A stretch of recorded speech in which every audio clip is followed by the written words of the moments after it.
Hey, what's up guys, it's DarkArmedDuelist, and today we're doing a Rikka deck profile. So this deck is the last deck that came out of Secret Slayers that I haven't deck profiled. I've already done Eldritch, I've already done the Adamanticators, but I really wanted to do the Rikka deck profile as well, because you guys have been requesting this one like crazy, just like the Eldritch and the Emancipator deck profile. This deck is a really fun plant-based archetype that basically special summons a bunch of monsters to the field and tributes them off your opponent's side of the field, which is kind of fun. It's a really interesting deck that I highly recommend you guys give it a try. So let's get straight on this. Before we do, don't forget to like, comment, subscribe, hit the bell in there so you can become part of the notification squad, and definitely check out the Patreon down in the description because we have some really cool rewards for you guys, like getting a signed card, getting your name in the description of every single video, or getting to request a deck profile of your choice every single month that you are a patron. So without further ado, let's get straight on into this, guys. So first off, we're going to be playing 3 copies of the Rikka Petal. Rikka Petal is actually a really interesting card that during your main phase, you can take a Rikka monster from your deck, except another copy of Rikka Petal, and either add it to your hand or send it to the graveyard. And then you can't special summon monsters the rest of the turn except for plant monsters, which is not that big of a deal, because once you get your plays going, you're not going to have to use that effect all that often.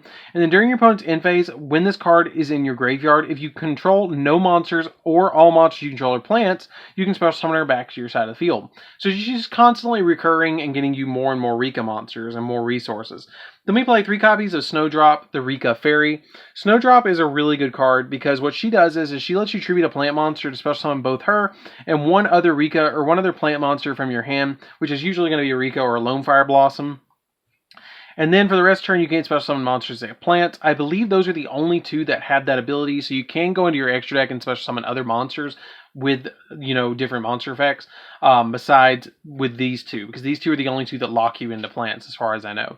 And then you can target one plant monster you control, and all plant monsters you currently control become that monster's level. So it helps you level manipulate, so you can go into the the rank 6 or the rank 8 Rikka monster as well, or even go into Alsea, the Sylvan High Protector as well, which is another really good card that you can go into in this deck.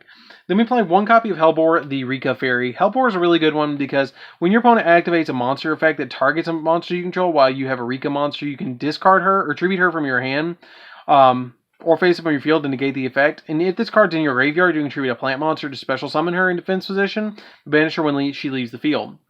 But summoning a 2600 attack point monster is really good to be able to summon her onto the field and then just attack your opponent with her after you special summon her at the end phase, because that is a really good effect to be able to put her back on the field or use her as link material. Then we play 3 copies of Mudan. Mudan, the Rikka Fairy, is another really good card in this deck because what she does is a really neat effect. She lets you tribute a plant monster to special summon this card from your hand, and if this card is normal or special summoned, by the effect of a plant monster, you can add a Rikka spell or trap from your deck to your hand as well. Which the Rikka spells and traps are really good cards in this deck as well. Like one of them is just like straight up, I'm going to take your monster, which is hilarious. And then we play a single copy of Erica, the Rikka Fairy. Erica is a really good one too because when an attack is declared involving another plant monster you control, you can tribute her from your hand or your field, and then that monster gains 1000 attack until the end phase of the turn. That's your monster during the battle, which is a really good effect to just have that hand trap to just boost them up by an additional 1000. And if a plant monster you control is tributed while this card's in your graveyard, then you can special summon her in defense position but banish her when she leaves the field, which is really good to be able to go into your Kanzashi to be able to summon her, which is really, really helpful. 3 copies of Primilla, the Rikka Fairy. I play 3 of her because she's just an overall good card. Some people just play her at 2, but I think 3 is the optimal number of playing Primilla. Basically what she does is if a monster you control is tributed, then you get to instantly special summon her from your hand in defense position, and then you can target up to 2 plant monsters you control and increase their level by 2 until the end phase of the turn, and you only use your effect once per turn. That's not that big of a deal because usually you're going to be able to go into a rank 4 that I'm playing in the extra deck that's a really neat kind of tech card. And then we're playing a single copy of Similla, which is the Rikka Fairy. What her effect is she really helps out with going into some of the XYZ plays. I play her as a one-of. Some people don't even play her, but I really like her as a one-of. Because what she does is you can tribute her from your hand and then target 2 plant monsters you control and reduce their level by 2. And then during the end phase of this card's in your graveyard, because it was tributed and sent there this turn, you can special summon her but banish her when she leaves the field. Which is really good because she puts you another monster on board and she reduces the level of one of them by 2, which can let you go into a rank 4 play if you use the 6s, which is a really neat play that I'll show you guys in just a little bit. Then we play 3 copies of Lone Fire Blossom because it is a plant-based deck, which makes it so much better in the TCG than the OCG because they only have like 1 Lone Fire Blossom. And then we play 3 copies of Evil Thorn because they do tribute themselves to special summon 2 more Evil Thorn, and they inflict 300 points of damage to your opponent, which is really cool. I wish they would super rare reprint this card already. Like, it's just such a good card, and I played in Black Rose and played in this. Like, it's so good. And then we play 3 copies of Ash Blossom as well as our last 3 monsters in the main deck. The Ash Blossoms really help out because basically they just stop your opponent from doing shenanigans, and that's really all they're here for. So that's it for the monsters. Let's get into the spells. So for the spells, we're going to be playing 3 copies of Called by the Grave. The 3 copies of Called by the Grave just stop our opponent from doing all sorts of shenanigans with their hand traps, and just it really, really helps out to be able to stop them from doing all that stuff. 1 copy of Monster Reborn. The Monster Reborn really helps out because it just helps you extend getting into your XYZ plays and stuff like that. 1 copy of Foolish Burial. The Foolish Burial really helps out as well because it lets you send like Petal to the graveyard so you can just put her back on the field. If you don't control a monster, all the monsters you control are plant, and then she lets you search. So the Foolish Burial really comes in handy. 1 copy of 1 for 1, because again, you're trying to get Petal out on the field as quickly as possible so you can get your searches, so you can search Snowdrop, special summon her, and then get Petal and Snowdrop on the field so you can go into Teardrop to be able to go after your opponent with all sorts of different plays. Then we play 1 copy of the Rikka Flurries. Rikka Flurries is a neat card because if a Rikka monster you control is tributed, then you can make your opponent tribute a monster they control and they choose. And you can only use the effect of this card once per turn, but if you control a monster that's not a plant, then you destroy this card during your end phase, during your opponent's end phase, which is good and bad all at once because it's a good disruption because if you put it on your turn and you tribute a monster, then they have to get rid of 1 too, which is nice. 3 copies of Rikka Glamour. Rikka Glamour is really cool because you can activate this card by tributing a plant monster to add a Rikka from your deck to your hand, but you don't have to tribute the monster. You can just add the Rikka, which is neat. And then if you tributed a monster when you activated this effect, you get to add a plant monster with the same original level as the Rikka monster, but a different name. So you can add Petal and Evil Thorn to your deck to your hand if you tribute a monster on your side of the field, which is kind of neat. Then we play 3 copies of Super Solar Nutrient. Super Solar Nutrient is really good in this deck because you can tribute a level 2 monster, 2 or lower monster, to special summon a plant monster from your deck that's 3+ levels higher, which could be like a copy of your Lone Fire, which is what normally you do. So what you do with this card is if you have like Evil Thorn on your side of the field, you can tribute Evil Thorn or you can tribute Petal and then immediately summon out your Lone Fire. And basically this card just puts Lone Fire on the field as quickly as possible, which is really, really helpful to get out on the field. Or it can even get you a little bit better value and get one of your level 4s on the field so you can go into a rank 4, which is really helpful. So that's it for the spells, guys. Let's get into the traps. So for the traps, we're going to be playing 1 copy of Rikka Tranquility and 2 copies of Rikka Sheets, which actually, after I went through all my Secret Slayers box, I determined that this is one of the easiest cards to pull because I pulled 10 copies out of 4 boxes, which was hilarious. But basically what these cards do is Tranquility lets you, when you activate this card, you can tribute a plant. You can tribute a plant monster to special, and then you special summon a Rikka monster from your graveyard in defense position. Then if you did tribute a monster, when you activate this effect, you can special summon 1 plant monster from your graveyard in defense. So it basically lets you special summon 2 plant monsters from your graveyard, which is really good. I thought about playing this card at 2, and if I was going to play this card at 2, I would probably drop out a Super Solar Nutrient to play this card at 2, which is just a really interesting thing for you guys to try out if you want to go that route. But Rikka Sheet's a really neat card. The reason I played this card as 2 is because it's absolutely crazy with what it does to your opponent. But you can target a monster your opponent controls, and also you can tribute a plant monster, and then players cannot activate face-up monster effects on the field this turn. And then if you tributed a monster when you activate this card, take control of the monster until the end phase. So basically takes the opponent's monster so they can't attack you with it, and then you're looking at them with like, hey, I got your monster, what's up now? Which is really fun to be able to do. And if you do, it becomes a plant monster as well. So you can tribute it with some of your plant effects, which is really cool, like with Tranquility. So you can actually combo Sheet and Tranquility, but they are both searchable, which is why I just play 1 Tranquility and 2 Sheets, because Sheet is a really good card. So that's it for the main deck, guys. Let's get into the extra deck. So for the extra deck, I only play 1 copy of Teardrop. So this card was really short printed. I didn't pull it in my box, but it's not a super expensive card. It's like $10 right now, I think, is how much I paid for mine. But I just feel like you need 1 copy of it if you're not playing Pot of Extravagance in the deck, which I'm not playing Pot of Extravagance.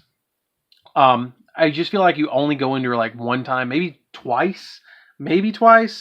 But I will tell you guys what you can drop if you want to play a second copy of her. But basically what you do with this card is you can detach a material from this card to target a card your opponent controls and then tribute it. And then if this this is a quick effect, if this card has a plant monster as a material, which you're going to have a plant monster as a material, and then you can only activate the effect of Teardrop the Queen, Rikka Queen, once per turn. And then each time a monster is tributed, this card gains 200 attack until the end phase. Really good effect to be able to boost her up. I've seen this card get all the way up to like 4,000 with how many times you tribute in this deck, which is really fun to do. But I just only ever summoned her once when I was playtesting this deck. Then I played 2 copies of Kanzashi. Kanzashi, the Rikka Queen, is a really good card. I'm really excited for the next Rikka Queen that they're putting out, the rank 4. But if a monster is tributed, you can detach a material from this card to target one monster in either player's graveyard and special summon it, but negate its effects and it becomes a plant. And if a plant monster you control would be destroyed by a card effect, you can tribute a plant monster from your hand or field instead, which is really cool to be able to do that and just be able to, you know, tribute or revive the monsters that are getting tributed. Then we play 1 copy of Alsea. Alsea is just a really good card in this deck because he lets you detach a material from him to target a card on the field and place that target on the top or the bottom of the deck, which is really cool to just be able to balance stuff. And being a 3,200, you know, body is really good too.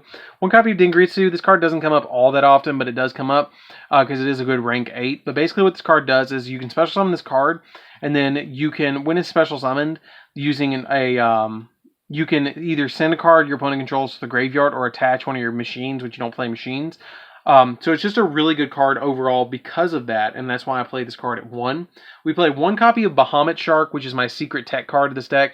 Basically what you do with this card is you make it, and then you summon Totally Awesome with this card. A lot of people have been seeing play this deck. You don't see that often to play that Toad, because the Toad is just really valuable in this deck because it's easy to summon and you just put it on the field and get a free negate on the field, which is just super, super helpful. And that's why I play this card at 1. Then I play 1 copy of the Sylvan Princess Sprite. This card's really good. It's kind of rare to make because you have to use 2 copies of Evil Thorn to go into this card, or a Petal and an Evil Thorn to go in this card. But it is a good card to go into if you want to summon it. It can be really, really beneficial to you. Then I play a single copy of Hope Harboring Dragon Titanic Galaxy because you can make those rank 8s in this deck. Now, if I was going to play another Teardrop, I'd probably drop the Dingritsu. Dingritsu's good, but I really like this card over it because basically what this card does is it just helps you get spell negations if you can go into it.